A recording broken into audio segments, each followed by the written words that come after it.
myself Shikha Chandral. I am tutor at Shreen Group, Mandla, and today I am explain about remaining part of the trends of pediatric nursing.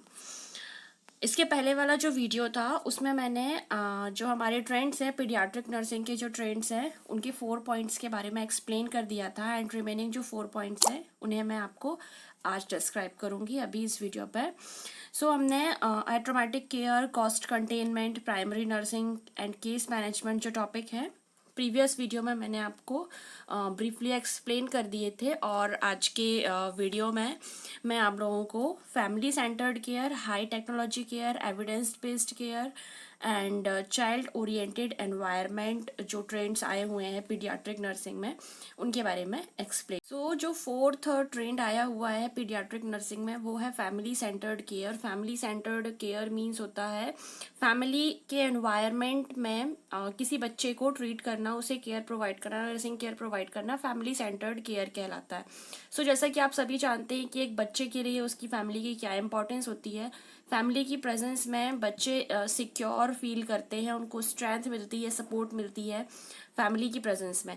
That's why अगर हम ये वे अपनाते हैं बच्चों की treatment का जिसमें फैमिली भी सपोर्ट करती है ट्रीटमेंट में, तो उनकी जो हेल्थ होती है, बच्चों की हेल्थ, उसे हम बहुत जल्दी रिकवर कर सकते हैं, उन्हें बहुत जल्दी रिहेबिलिटेट कर सकते हैं, और बच्चों के लिए ये बहुत ज़्यादा बेनिफिशियल होता है क्योंकि एक फैमिली के अंदर के जितने भी मेंबर्स होते हैं वो सभी जानते हैं कि उनके बच्चे की क्या हॉबीज़ हैं, क्या लाइक्स हैं, क्या डिसलाइक्स हैं, क्या उन्हें अच्छा लगता है, क्या उन्हें पसंद नहीं है।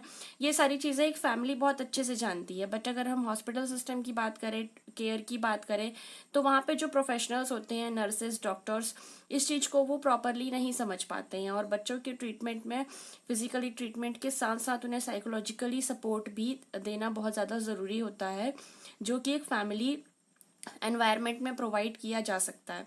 सो फैमिली सेंटर्ड केयर के 2 कॉन्सेप्ट हैं। फर्स्ट है इनेबलिंग एंड सेकंड है एम्पावरमेंट। सो इनेबलिंग मीन्स होता है सक्रिय करना, सक्रिय करना मीन्स होता है एक्टिव करना। So in this process, all of the family members are helped by the professionals to create the opportunities and means to utilize their present abilities and acquire new skills that are necessary to provide care to their aligned children. So family centred care के इस concept में enabling concept, इसका means होता है सक्रिय करना। सक्रिय करना मीन्स पेरेंट्स को सक्रिय करना बच्चे की ट्रीटमेंट के लिए, एंड बच्चे को भी एक्टिव करना ताकि वो अपनी फिजिकली एक्टिविटी प्रॉपरली कर सके, मेंटली वो डरा हुआ फील ना करे। उसके लिए जो प्रोफेशनल्स होते हैं हॉस्पिटल में, नर्सेज, डॉक्टर्स और जो अदर एसोसिएट्स वहाँ के जो वर्कर्स होते हैं, वो सपोर्ट करते हैं फैमिली को कि वो अपने बच्चे की केयर करें प्रॉपरली, बिकॉज उनकी लाइक, डिसलाइक, हॉबी, ये सारी चीज़ें फैमिली को ही अच्छे से पता होती हैं। सो वहाँ के प्रोफेशनल्स, नर्सेस की गाइडलाइंस में जो फैमिली मेम्बर्स होते हैं वो बच्चों को बहुत अच्छे से ट्रीट कर सकते हैं। कोई भी नर्सिंग केयर प्रोवाइड करनी हो, नर्सेज उनके साथ होती है, एंड नर्सेज की गाइडलाइंस में जो फैमिली है वो बच्चे को ट्रीट करती है।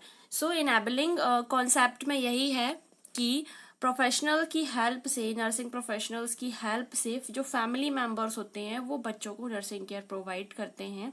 नर्सेज की प्रेजेंट में नर्सेज उन्हें गाइडलाइंस देती हैं एंड वो उस पर ऑपरेट करते हैं, उसे फॉलो करते हैं, और इस तरीके से वो अपनी बच्चे को ट्रीट करने की, बच्चों की केयर करने की जो एबिलिटी है, जो अपॉर्चुनिटी है, उसको भी वो जनरेट कर लेते हैं अपने अंदर, जिससे बच्चे को भी प्रॉफिट होता है according to his health, and family members को भी प्रॉफिट होता है। इन फ्यूचर भी उनके लिए ये रहता है कि वो अपने बच्चे की केयर प्रॉपरली होम में भी, अपने घरों में भी कर सकते हैं। फिर उन्हें हॉस्पिटल्स की उतनी ज़्यादा ज़रूरत नहीं होती है। अगर वो एक बार सीख लेते हैं, जब वो ट्रेंड हो जाते हैं, अपनी स्किल्स को जनरेट कर लेते हैं बच्चों को केयर करने की, तो वो उस केयर को उन्हें घर पे भी प्रोवाइड कर सकते हैं।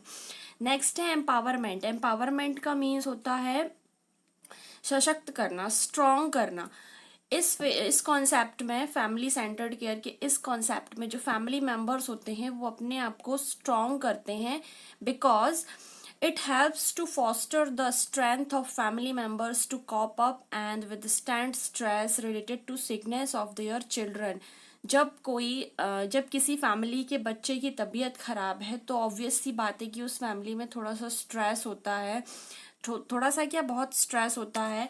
और अगर कोई फैमिली अपने बच्चे की केयर खुद कर रही है, अपनी प्रेजेंस में उसका ट्रीटमेंट देख रही है, तो ऐसी सिचुएशन में क्या होता है कि उनकी स्ट्रेंथ बढ़ती है, फॉस्टर होती है, उनकी स्ट्रेंथ को बढ़ावा मिलता है और जो उनका स्ट्रेस है वो भी कम होता है, क्योंकि वो अपनी आंखों के सामने अपने बच्चे की केयर देखते हैं, खुद अपने हाथों से अपने बच्चे की केयर करते हैं।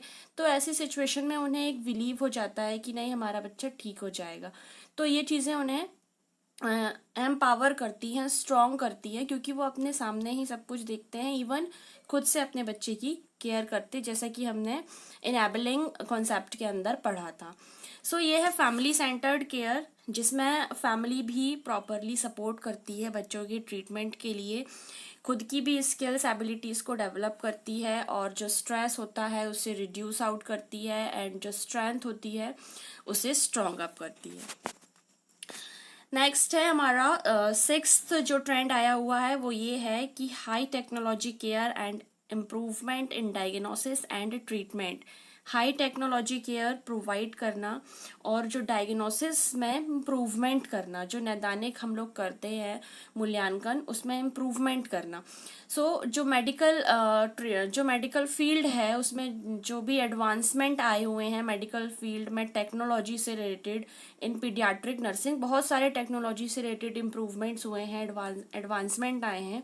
तो यहाँ पर जो पीडियाट्रिक नर्स है उन्हें ज़रूरत होती है कि वो भी इस चीज़ को सीखें, इस चीज़ की ट्रेनिंग लें और जिस तरीके की टेक्नोलॉजी आई है उस चीज़ को वो लोग फॉलो करें और चिल्ड्रंस की ट्रीटमेंट में उसे अप्लाई करें। तो आपके फर्स्ट पॉइंट में यही बोला जा रहा है कि जो भी एडवांसमेंट हमारे मेडिकल फील्ड में आ रहे हैं, जो टेक्नोलॉजीज नई नई क्रिएट हो रही हैं, उन चीज़ों को जो नर्सेज होती हैं पीडियाट्रिक नर्स, उनको अपने ऊपर अप्लाई करना चाहिए एंड उन चीज़ों को सीखना चाहिए। नेक्स्ट है the advancement in the diagnosis technology has made detection in many disorder even in the fetal period. और साइंस में इतने एडवांसमेंट आ चुके हैं कि वो डायग्नोसिस जो टेक्निक है उस टेक्निक के थ्रू जो फीटल पीरियड होता है बच्चों का, इन जैसे हम कह सकते हैं प्री नेटल पीरियड, उस टाइम पे फीटल की सिचुएशन का भी पता लगाया जा सकता है, उसमें कोई कॉन्जेनाइटल या हेरिडिटरी रिलेटेड प्रॉब्लम तो नहीं है, इन चीज़ों का भी पता लगाया जा सकता है। सो ये जो टेक्नोलॉजी आई हुई है डायग्नोसिस की, ट्रीटमेंट की, इन टेक्नोलॉजी का प्रॉपरली अगर हम यूज़ करें पीडियाट्रिक नर्सिंग में, तो जो बच्चों में होने वाली कॉन्जेनाइटल डिजीज़ हैं और जो बहुत सारे डिसऑर्डर्स क्रिएट होते हैं उन्हें कहीं ना कहीं रोका जा सकता है। इसके लिए एडवांस टेक्नोलॉजी एंड जो इम्प्रूवमेंट है उनमें फर्स्ट है सर्फेक्टेंट थेरेपी। सर्फेक्टेंट थेरेपी ये 3 वर्ड से मिलकर बना हुआ है, surface agent active. Surfactant therapy एक ऐसी थेरेपी है जो न्यूबॉर्न को प्रोवाइड की जाती है आफ्टर डिलीवरी। सर्फेक्टेंट का यूज़ किया जाता है बच्चों की स्किन का जो टेंशन होती है, स्किन की जो टेंशन होती है, सरफेस टेंशन, उसे रिड्यूस करने के लिए, क्योंकि न्यूबॉर्न बेबीज़ जो होते हैं उनमें आरडीएस बहुत ही ज़्यादा मात्रा में देखने मिलता है। आरडीएस मीन्स होता है रेस्पिरेटरी डिस्ट्रेस सिंड्रोम। ये बच्चों में बहुत ज़्यादा होता है, न्यूबॉर्न बच्चों में रेस्पिरेटरी डिजीज़ बहुत ज़्यादा ही क्रिएट होती हैं, बिकॉज उनके लंग इमेच्योर होते हैं उस टाइम पे, तो उन्हें डिफ़िकल्टी ऑफ ब्रीथिंग होती है और रेस्पिरेटरी सिस्टम रिलेटेड बहुत सारी डिजीज़ें अराइज होती हैं। दैट्स वाई उन्हें सर्फेक्टेंट थेरेपी प्रोवाइड की जाती है ताकि उनका जो स्किन टेंशन है, स्किन सरफेस की जो टेंशन है उसे कम किया जा सके और वहाँ से एस्पिरेशन इंस्पिरेशन की प्रोसेस कंटिन्यूसली चलती रहे। नेक्स्ट है continuous positive airway pressure, CPAP। AP। इसका मीन्स होता है कि ऐसे बहुत सारे बच्चे हैं जो लंग की मेम्ब्रेन वाली डिजीज से सफ़र करते हैं। लंग मेम्ब्रेन मतलब लंग इमेच्योर होते हैं उस टाइम पे, तो लंग की जो मेम्ब्रेन है वो प्रॉपर फंक्शन नहीं करती है, तो उसे इंस्पिरेट करने में, एक्सपिरेट करने में बहुत ज़्यादा प्रॉब्लम होती है। जो लंग्स होते हैं वो प्रॉपरली फूल नहीं पाते। ऐसी सिचुएशन में अगर हम उनका पॉजिटिव एयरवे कंटिन्यूसली रखेंगे, हम उन्हें ऑक्सीजन की मात्रा प्रॉपरली प्रोवाइड करते रहेंगे, तो उन्हें डेथ होने से बचाया जा सकता है। क्योंकि lung disease, respiratory disease newborn mortality rate का बहुत बड़ा रीज़न है। दैट्स वाई अगर हम उन्हें continuously positive airway pressure provide करेंगे तो उनकी बॉडी में ऑक्सीजन की कमी नहीं होगी और वो सर्वाइव कर पाएंगे। नेक्स्ट है integrated management of childhood illnesses, IMCI। इस प्रोग्राम के थ्रू बच्चों में जो होने वाली इलनेसेस हैं, चाइल्डहुड में होने वाली, न्यूनेट्स में होने वाली जो डिजीज़ हैं, उन्हें रिड्यूस करने का और उन्हें मैनेज करने का गोल इन्होंने बनाया हुआ था। जिसमें जो न्यूनेट्स में होने वाली प्रॉब्लम्स है, जैसे कि मैंने बताया रेस्पिरेटरीज प्रॉब्लम, ये बच्चों में डेथ का सबसे बड़ा रीज़न है रेस्पिरेटरी प्रॉब्लम। तो उन प्रॉब्लम्स को रिड्यूस करना, चाइल्डहुड में जो प्रॉब्लम्स होती हैं, डायरिया, एनीमिया, इन प्रॉब्लम्स को रिड्यूस करना। एंड जो मैंने अभी आपको बताया था कि फेटल पीरियड में भी बच्चों के अंदर कौन से डिसऑर्डर्स क्रिएट हो रहे हैं उनका पता लगाया जा सकता है। तो उन टेक्नोलॉजी का यूज़ करके हम पता करके और बच्चों में होने वाली ये सारी प्रॉब्लम्स को कम कर सकते हैं। नेक्स्ट है कि कौन कौन सी टेक्नोलॉजीज ऐसी हैं जिन्हें हम यूज़ कर सकते हैं। तो फर्स्ट है लेबोरेटरी स्क्रीनिंग कर सकते हैं हम प्रीनेटल टाइम पे, पोस्टनेटल टाइम पे। प्रीनेटल टाइम पे हम मदर के एमनियोटिक फ्लूइड से स्क्रीनिंग कर सकते हैं, लैब स्क्रीनिंग कर सकते हैं कि कहीं कोई बच्चे में कोई एबनॉर्मलिटी तो नहीं है, कोई कॉन्जेनिटल डिसऑर्डर तो नहीं है, मदर में कोई सिस्टमेटिक रिलेटेड प्रॉब्लम तो नहीं है। ये सारी लेबोरेटरी स्क्रीनिंग करके और हम बच्चों में होने वाले डिसऑर्डर्स का पता कर सकते हैं। ठीक है, फिर एडवांस टेक्नोलॉजी बहुत सारी आ रही हैं, बहुत सारी मशीनें आ रही हैं, बहुत सारी न्यू कॉन्सेप्ट्स आ रहे हैं, और उन्हें अगर हम अपने ट्रीटमेंट में, नर्सिंग केयर में अगर अप्लाई करते हैं तो कहीं ना कहीं ट्रीटमेंट को इम्प्रूव किया जा सकता है। कंप्यूटर स्किल्स आ रही हैं। अगर नर्सेज, पीडियाट्रिक नर्सेज इन चीज़ों को सीख लेती हैं तो उन्हें रिकॉर्डिंग में, रिपोर्टिंग में कभी कोई प्रॉब्लम नहीं होती है। और इन चीज़ों की, इन टेक्नोलॉजीज़ की यूज़ से और जो ट्रीटमेंट होता है बच्चों का, उसको उसके अंदर बहुत ज़्यादा इम्प्रूवमेंट किया जा सकता है। नेक्स्ट है हमारा 7th, evidence based practice. Evidence based practice मैंने आपको जैसा कि पहले बताया था कि साइन एंड सिम्टम्स के बेस पर और ट्रीटमेंट प्रोवाइड करना है, साइन एंड सिम्टम्स के बेस पर नर्सिंग केयर प्रोवाइड करनी। तो इसके लिए बहुत सारे स्टेप्स हैं, इन स्टेप्स को फॉलो करके और हम एविडेंस को क्लियर करके और फिर ट्रीटमेंट प्रोवाइड कर सकते हैं। तो फर्स्ट है फ्रेम क्वेश्चंस क्रिएट करना है कि हमें चाइल्ड से और उसके पेरेंट्स से, उसके फैमिली मेम्बर्स से कौन कौन से क्वेश्चंस करने हैं। इन क्वेश्चंस को अगर हम पहले ही फ्रेम कर लेते हैं तो ऑन द स्पॉट हमें प्रॉब्लम नहीं जाती। नेक्स्ट है सर्च फॉर एविडेंसेस। जब हम क्वेश्चनिंग आंसरिंग कर लेते हैं उसके बाद हमें एविडेंस सर्च करने होते हैं। हम ऑब्जेक्टिव भी कर सकते हैं, सब्जेक्टिव भी कर सकते हैं।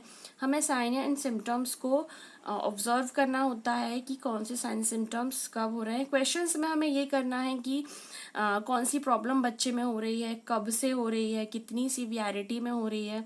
एंड जो सर्च फॉर एविडेंस है उसमें हमें साइन सिम्टम्स को सर्च करना है, इनकी लिस्ट बनानी है कि कौन कौन से सिम्टम्स बच्चों में जो सब्जेक्टिव उन्होंने बताया उसके थ्रू भी हम कर सकते हैं, और ऑब्जेक्टिव जो हमें शो हो रहे हैं हम उसके थ्रू भी एविडेंसेस को सर्च कर सकते हैं।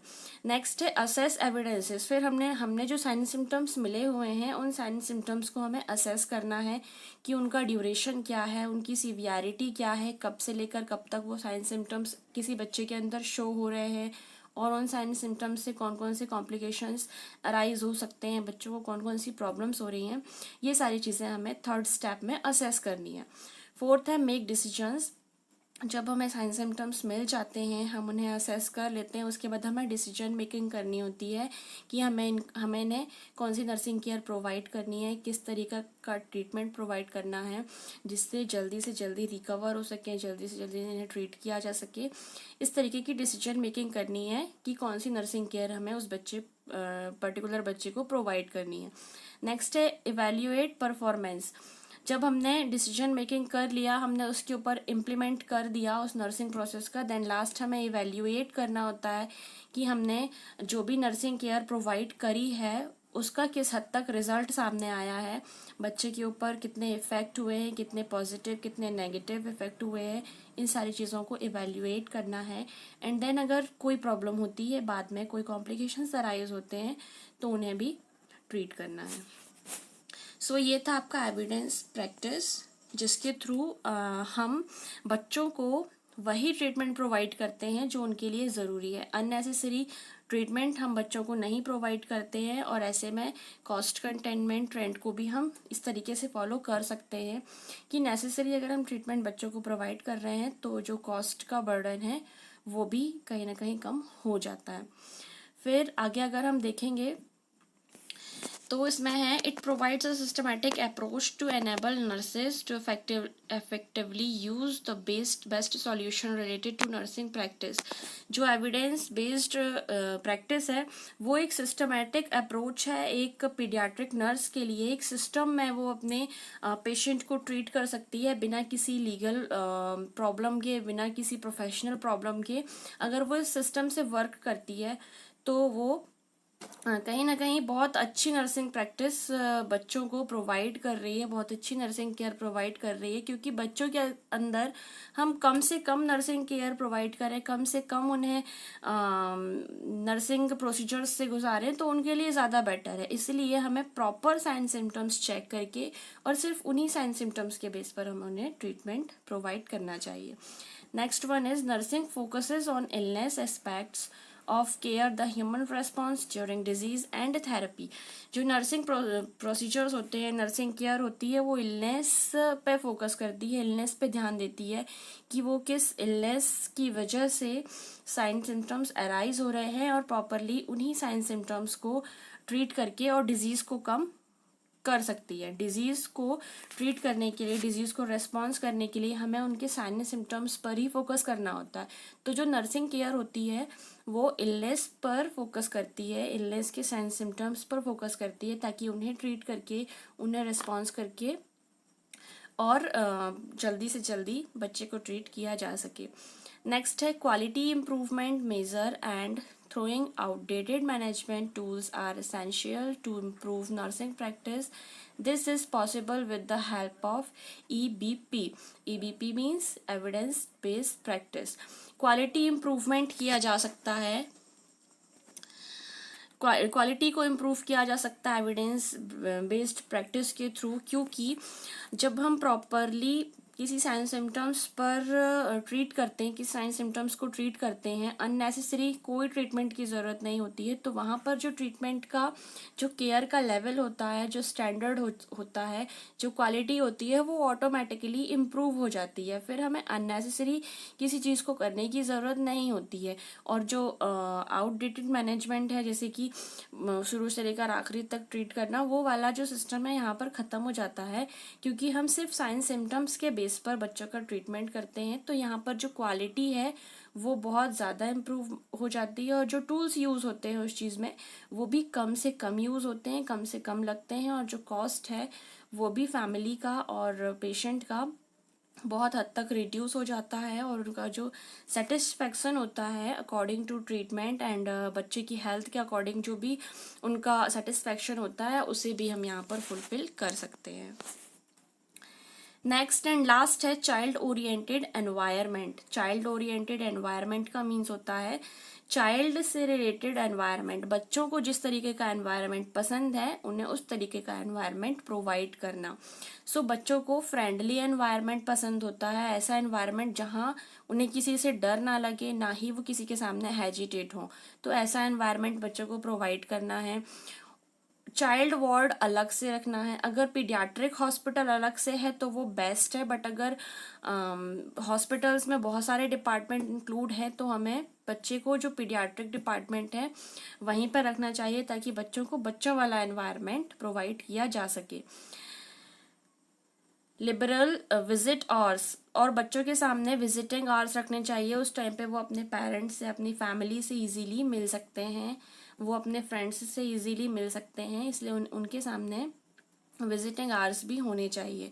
प्ले मटेरियल होने चाहिए बच्चों के रिक्रिएशनल्स के लिए, उनके प्लेइंग के लिए प्ले मटेरियल्स पीडियाट्रिक वार्ड में या पीडियाट्रिक हॉस्पिटल में प्रोवाइड होने चाहिए, ताकि बच्चों को उनके अकॉर्डिंग एनवायरनमेंट प्रोवाइड किया जा सके। सेफ्टी प्रोटेक्शन, और प्लेइंग के साथ साथ हमें उनकी सेफ्टी और प्रोटेक्शन पर भी ध्यान रखना चाहिए। कोई ट्रॉमा, कोई इंजरी क्रिएट ना हो ऐसी सिचुएशन में, प्लेइंग टाइम पे, रिक्रिएशन टाइम पे इन चीज़ों पर हमें ध्यान रखना चाहिए। उन्होंने सेफ्टी एंड प्रोटेक्शन प्रोवाइड करना चाहिए। साथ ही साथ हमें बच्चों को एजुकेशन भी प्रोवाइड करना चाहिए, बिकॉज कभी कभी लॉन्ग टर्म जो डिजीज़ होती है उसमें बच्चे बहुत लंबा समय हॉस्पिटल्स में स्पेंड करते हैं। ऐसे टाइम पे जो उनका एजुकेशन है, जो उनको स्कूल की पढ़ाई है, वो बहुत हद तक प्रभावित होती है। तो हमें जो उनका एजुकेशन की जो कंटिन्यूसी है उसे कंटिन्यू रखना चाहिए। उनको टाइम टू टाइम हॉस्पिटल में ही एजुकेशन प्रोवाइड करना चाहिए, रिलेटेड टू उनका सिलेबस एंड रिलेटेड टू उनकी हेल्थ, रिलेटेड टू डिजीज़, उनको हम एजुकेशन प्रोवाइड कर सकते हैं। इस तरीके से हम चाइल्ड ओरिएंटेड एनवायरनमेंट क्रिएट करके और बच्चों को साइकोलॉजिकली सपोर्ट प्रोवाइड करके उनके फिजिकली और मेंटली डेवलपमेंट में हेल्प कर सकते हैं। तो जैसे जैसे पीडियाट्रिक नर्सिंग में ट्रेंड्स चेंज हुए हैं, इम्प्रूवमेंट हुआ है, डायग्नोसिस का, ट्रीटमेंट का इम्प्रूवमेंट हुआ है, वैसे वैसे नर्सेस की जो रोल्स हैं, उनकी जो रिस्पॉन्सिबिलिटी है, उनमें भी बहुत सारे चेंजेस आते हैं और इन्हें 2 क्लासेस में क्लासिफाइड किया गया है। फर्स्ट है प्राइमरी रोल एंड सेकेंड है सेकेंडरी रोल। प्राइमरी रोल्स के अंतर्गत आते हैं care giver, advocate, educator, researcher, manager and leader. ये जो रोल्स होते हैं किसी पीडियाट्रिक नर्स के प्राइमरी रोल है, जब वो अपने पेशेंट को, फैमिली को ट्रीट कर रही होती है उस टाइम पे ये प्राइमरी रोल्स जो है उन्हें फॉलो करने होते हैं। और कुछ सेकेंडरी रोल्स हैं जिनमें से जिन्हें सेकेंडरी तौर पर उन्हें फॉलो करना होता है, जैसे कि कोलाबोरेटर, कोऑर्डिनेटर, कम्युनिकेटर एंड कंसल्टेंट। इन सारे जितने भी हमने अभी रोल्स पढ़े, रिस्पॉन्सिबिलिटीज़ पढ़ी नर्सेज की, ये सारी रिस्पॉन्सिबिलिटीज़ आपने अपने प्रीवियस ईयर्स में इन मैनी टाइम्स पढ़ी है, इसलिए मैं इन्हें डीपली एक्सप्लेन नहीं करूँगी। बट जब आप as a paediatric nurse trends के अकॉर्डिंग जब आप नर्सेज की रिस्पॉन्सिबिलिटी स्टडी आउट करेंगे तो आप इन्हें क्लासिफिकेशन के अकॉर्डिंग ही करना कि primary roles and secondary roles, उन्हें क्लासिफाइड करके ही आप पढ़िएगा, डिस्क्राइब करिएगा। ये ज़्यादा बेनिफिशियल होगा आपके लिए, लर्न करने में, याद करने में बहुत ज़्यादा इजी होगा। एंड ये जो क्लासेस हैं ये एक पीडियाट्रिक नर्स के लिए इम्पॉर्टेंट होती हैं, primary roles and secondary roles, इसलिए आप इन्हें इसी तरीके से पढ़िएगा। नेक्स्ट जो आप लोगों को आई होप ये समझ में आ गया होगा जो हमने पढ़ा अभी, ट्रेंड्स पढ़े। मेरे जो प्रीवियस वीडियो में मैंने आप लोगों को 4 पॉइंट्स एक्सप्लेन किए थे, वो भी आई होप आपको समझ में आए होंगे। ये जो रिमेनिंग 4 पॉइंट्स थे, आई थिंक ये भी आपको समझ में आए होंगे। इन एनी कन्फ्यूजन, अगर आपको कोई भी कन्फ्यूजन होता है तो आप मुझसे पूछ सकते हैं। Thank you so much and thanks a lot to pay attention and I repeat it, अगर आपको कोई भी प्रॉब्लम होती है तो आप मुझसे पूछ सकते हैं। Thank you so much.